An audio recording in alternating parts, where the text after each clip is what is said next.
ત્યારે ઈરાનને અમેરિકાએ મોટી ચેતવણી આપી છે।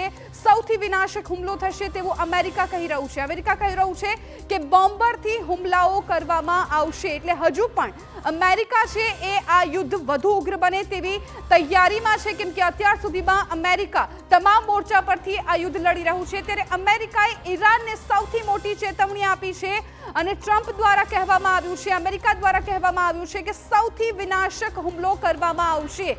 બોમ્બરથી કરી શકે છે અમેરિકા હુમલો। એટલે હજુ પણ અમેરિકા છે પોતાની જીદ પકડીને બેઠું છે, કેમ કે ટ્રમ્પ વારંવાર આ યુદ્ધ દરમિયાન પણ તેમના નિવેદનો સામે આવે છે, જેમાં એક જ વાત કહી રહ્યા છે કે ઈરાન સરેન્ડર કરે। પરંતુ આ તરફ ઈરાન પણ ઝૂકવા તૈયાર નથી, કેમ કે ખામેનેઈના મોત બાદ ઈરાનમાં પણ અત્યારે ભારે એક આગ જોવા મળી રહી છે, રોષ જોવા મળી રહ્યું છે। ત્યારે યુદ્ધની આગ છેલ્લા 24 કલાકમાં ખૂબ જ ગંભીર અને ઘાતક થઈ ગઈ।